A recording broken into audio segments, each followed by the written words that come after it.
There comes a time in every life when the winds do howl and the waters rise, when voices accuse and fingers point, when the world expects you to flinch, to crumble, to roar in return. But what dignity it is to rise, not with anger, but with a stillness that sings of inner fire. This is not a lesson in hiding, no. It is a dance of discipline, a grace note of the soul. To learn to act as if nothing bothers you is to choose your peace over petty wars. Let me tell you how. There is a quiet thunder in the way a woman holds herself when the world tries to pull her apart. Not with clenched fists or wild eyes, but with her spine straight and her gaze steady, as if to say, I have seen greater storms than this. Poise is not born in comfort. It is carved from chaos. It is shaped when the night is too long, the hurt too sharp, and still she rises, lips pressed into a soft line, shoulders draped in quiet courage. Poise is not a performance. It is the soul's decision to keep its balance when everything else around it sways. It is knowing the fire burns, but refusing to let it consume your voice. A poised spirit walks into a room and shifts the air, not because it demands attention, but because it commands respect.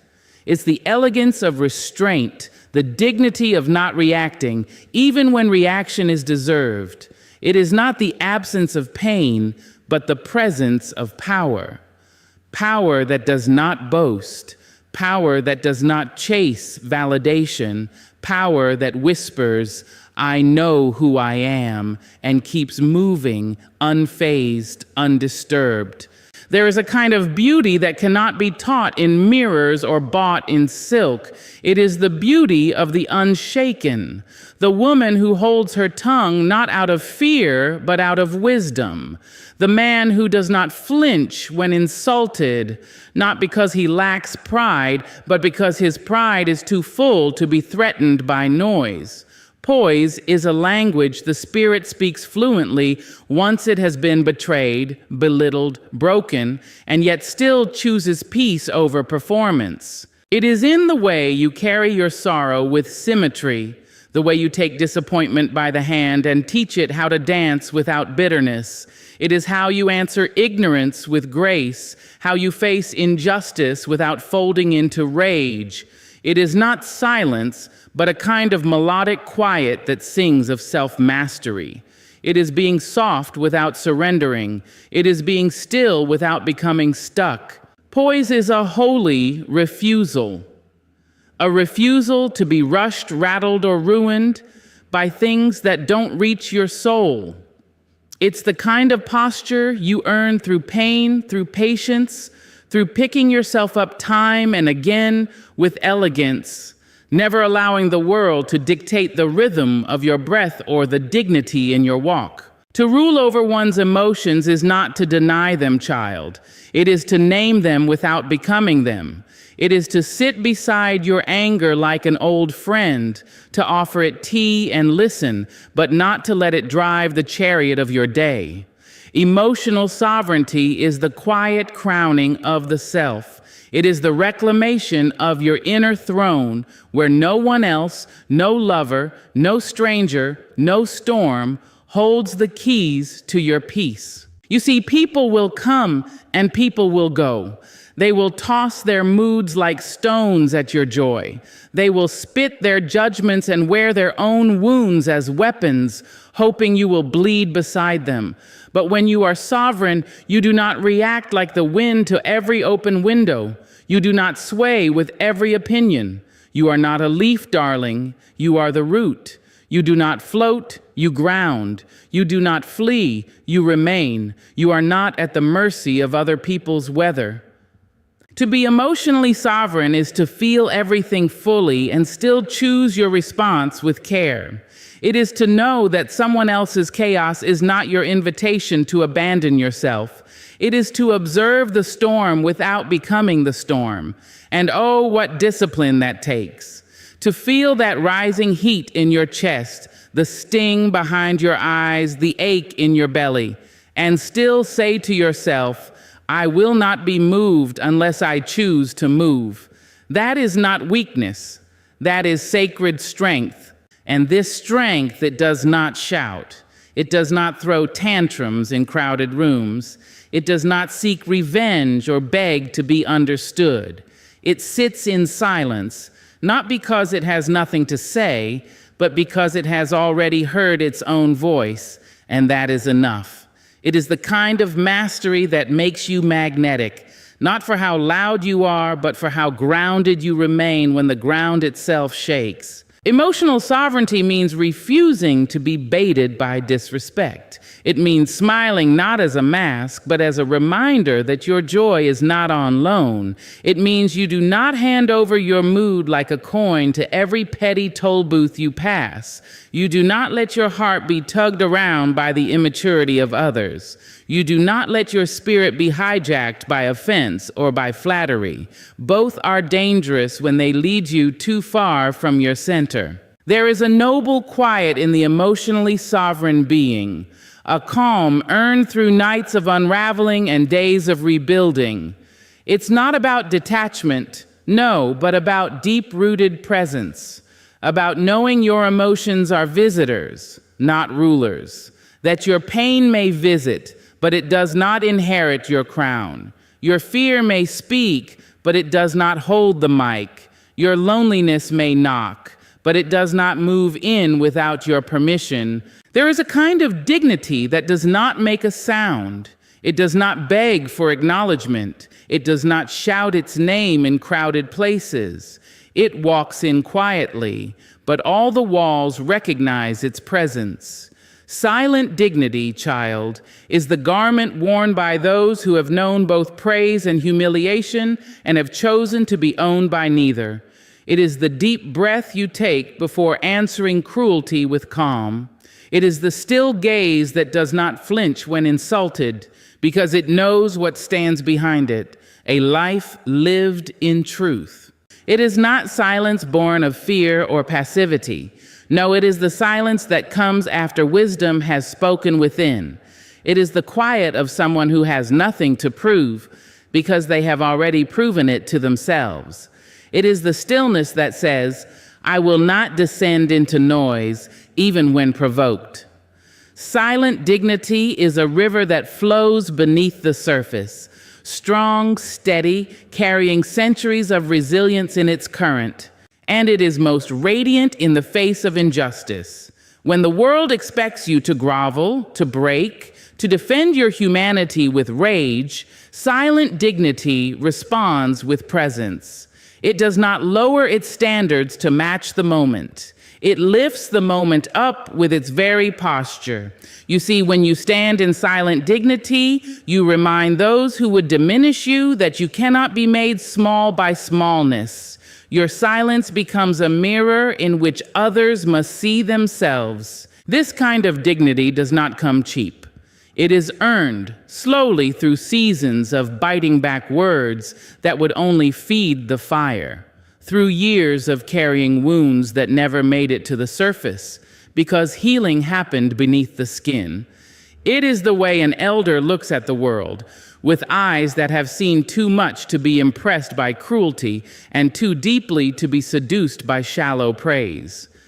It is a knowing, and that knowing does not need applause. Silent dignity is the refusal to argue with someone who is committed to misunderstanding you. It is the grace to walk away without dragging peace behind you. It is the strength to stay soft in a world that mistakes volume for value. There is something holy about a person who knows they are right and does not raise their voice to prove it.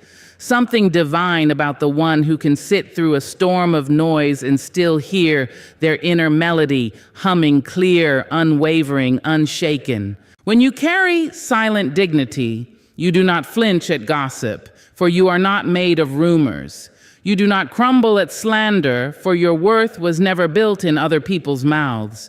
You do not lash back at provocation because your power is not performative. It is planted. It is rooted. It is old as the earth itself.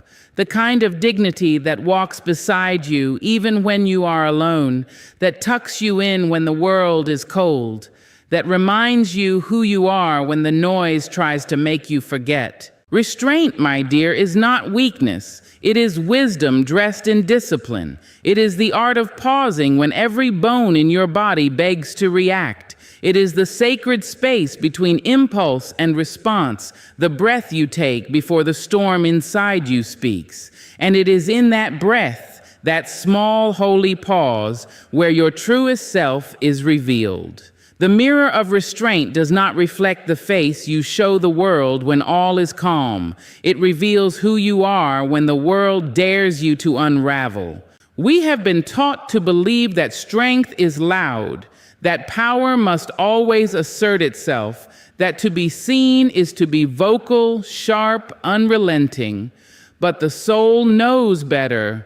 The soul understands that some of the greatest strength lies in holding back, not out of fear, not from suppression, but from sovereignty. Restraint is the practice of refusing to let others drag you out of your divine alignment. It is saying, you do not own my reaction. I will not loan you my peace for the price of temporary satisfaction.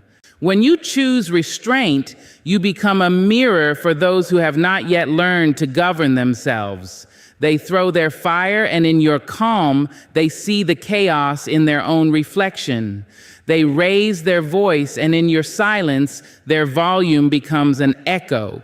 You show them, not with words, but with presence, how power is not proven in the shout, but in the stillness that refuses to bow to provocation.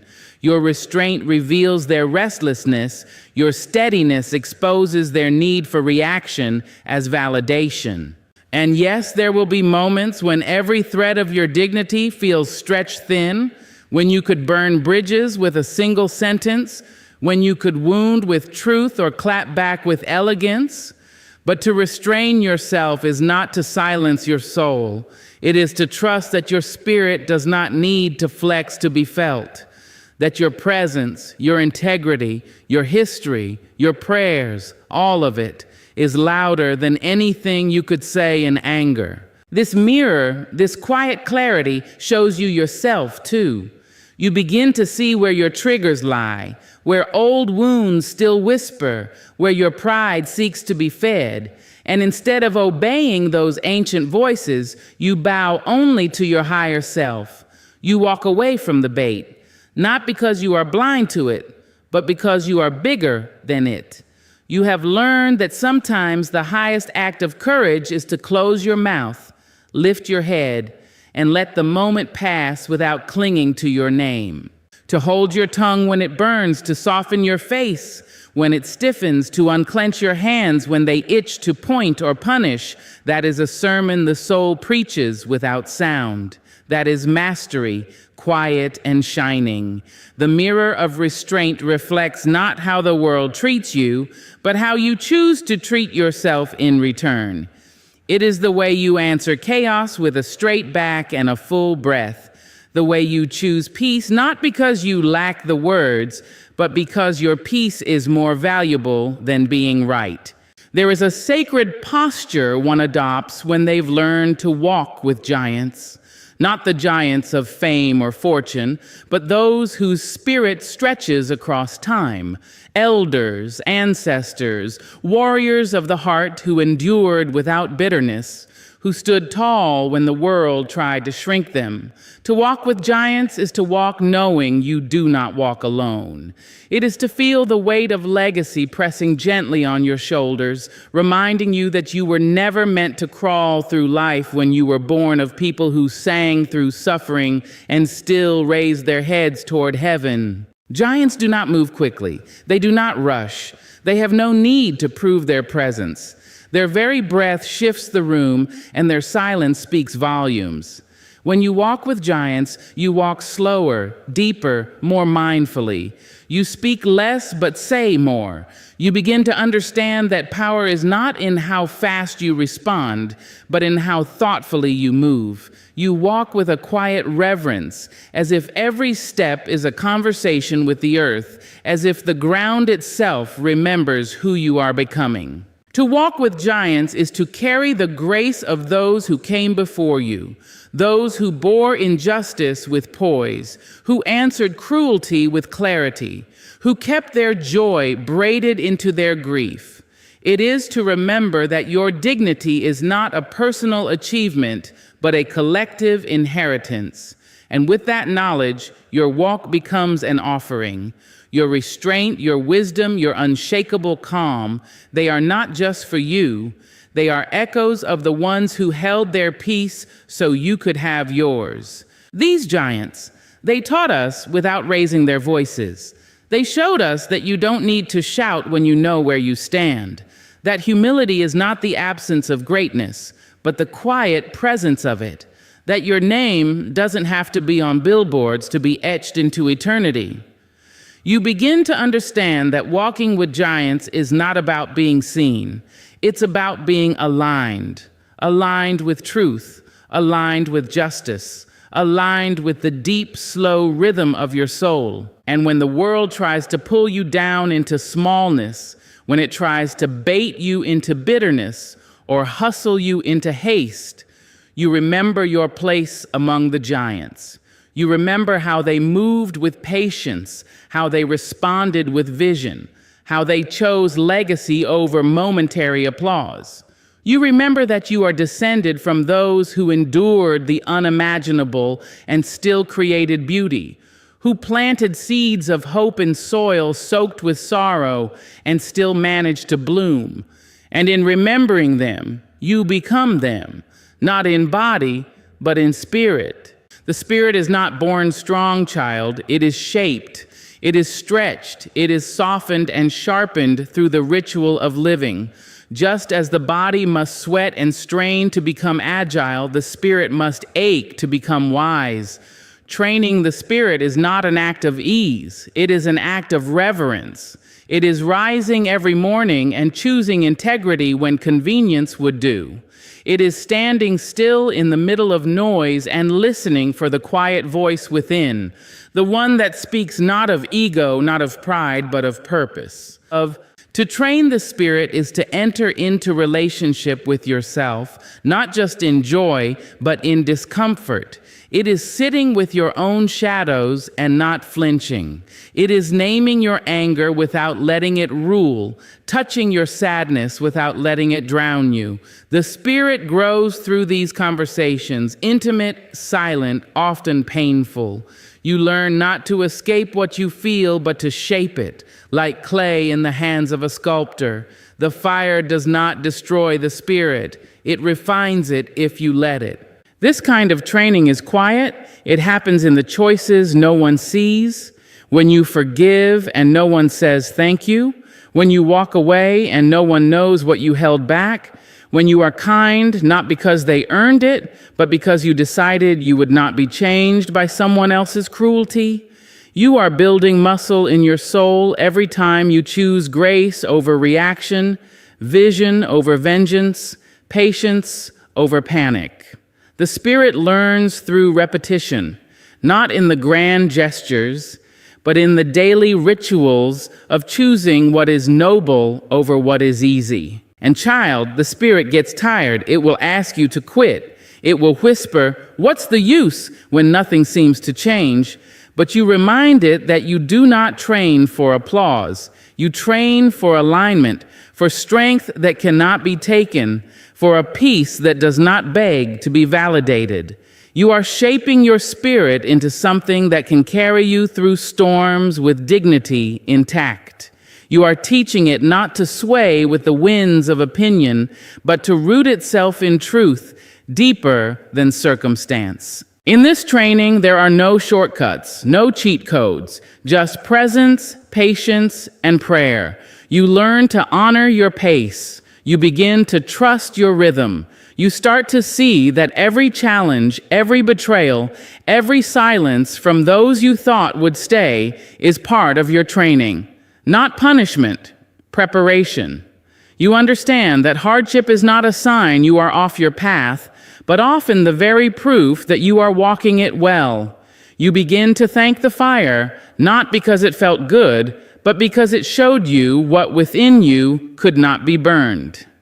You begin to rise, not because you were unshaken, but because your spirit, trained and tempered, knew how to rise again. Life, my dear, is a grand stage, not always lit by spotlights, not always dressed in applause, but still a stage nonetheless. And whether you perform in silence or in sound, the act is yours alone to embody. The curtain rises each day with the sun, and it asks you, not for perfection, but for presence. Not for the script the world wrote for you, but for the truth etched quietly in the marrow of your bones. The stage of life demands not that you impress, but that you reveal. And you must understand, not everyone in the audience came to see you succeed. Some sit in silence, arms crossed, waiting for you to stumble. Others will clap, but not for you. They applaud what they project upon you. And still, there are those few who see your soul beneath the costume, who nod at your courage even when your voice trembles. But your performance, your becoming, your dance through light and shadow is not for them. It is for the divine director who placed the breath in your lungs and whispered, "Now go, live." The stage is not always kind. There will be scenes where betrayal takes center stage, where grief steals the spotlight, where failure stutters across your lines, and still you must show up with trembling hands, with a spirit worn thin from rehearsals you never asked for. You must show up. Because the greatest act of all is not the performance, it is the persistence, the grace to keep standing when your knees buckle, the humility to begin again when the last act brought you to your knees, the courage to improvise when life hands you silence where you expected song. And oh, how often life hands you silence, empty spaces where applause should have been, quiet where you expected recognition, shadows where you thought light would pour in. But even then, especially then, your task remains the same: to honor your role with dignity, to carry your truth like a torch, even if no one else sees the flame. Because on this stage, the audience does not decide your worth. The mirror of your soul does. You are not here to entertain. You are here to embody. This stage, with all its turning scenes and abrupt intermissions, asks you not to be a character, but to be real, to weep when needed, to laugh from the belly, to whisper wisdom when others expect silence. You learn that the costume does not make the character. The titles, the praise, the applause, they fall away like tattered fabric. What remains is your essence, your resilience, your choice to act with compassion when cruelty cues its lines, your choice to hold the scene when the script goes blank, your choice to honor the divine story being written through you, line by sacred line. There is a strength, child, that does not come from motion. It does not shout, it does not scatter, it does not busy itself to prove its value. It sits, it waits, it listens. Stillness, when understood, is not the absence of action. It is the presence of mastery. It is a throne carved in the center of chaos, where a person may sit unshaken, unbothered, unmoved by the noise that would pull lesser souls into frenzy. Stillness is not what the world taught you to admire, but it is what the soul has always known to seek. We live in a time that worships the hustle, the sprint, the endless grasping. But stillness says, I already am. I do not chase because I am not lacking. I do not hurry because I trust the timing of the divine. To be still is not to be idle. It is to be in alignment. When you are still, you can hear the truth behind the words, feel the wind beneath the noise, sense the whisper of your own intuition rising like a tide.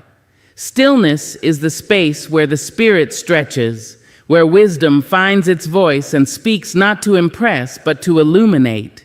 And it takes a seasoned soul to be still when provoked. When the world jabs at your dignity, when chaos spins around your feet, when voices rise like storms trying to rattle your calm, stillness is a protest, a sacred defiance. It says, "You will not move me from my peace." That kind of stillness is power of the oldest kind, the kind that mothers passed down in their silences, in the way they kept their backs straight and their eyes soft, even as the world tried to bend them. It is the kind of power that does not depend on dominance, but on discernment. To rest in stillness is to trust in what does not need to be rushed. It is to recognize that urgency is often the enemy of clarity. In stillness, the fog clears. In stillness, you remember who you are when nothing is pulling at you, when there is no need to perform or persuade.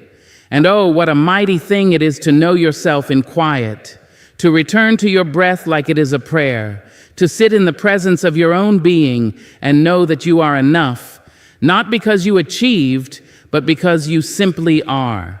Stillness is a mirror. It shows you what flutters needlessly inside, what habits try to fill the silence, what fears scurry through the mind when nothing distracts them. And yet instead of running, you remain. You let the silence do its work. You let the quiet undo what noise has built. You learn that stillness is not the pause before power. It is power, the soft kind, the deep kind, the kind that moves mountains not by force, but by being unmoved, the kind that changes the room by entering it, not by dominating it, the kind that comes not from doing, but from knowing, from remembering, from simply being rooted so deeply that no wind can shake you,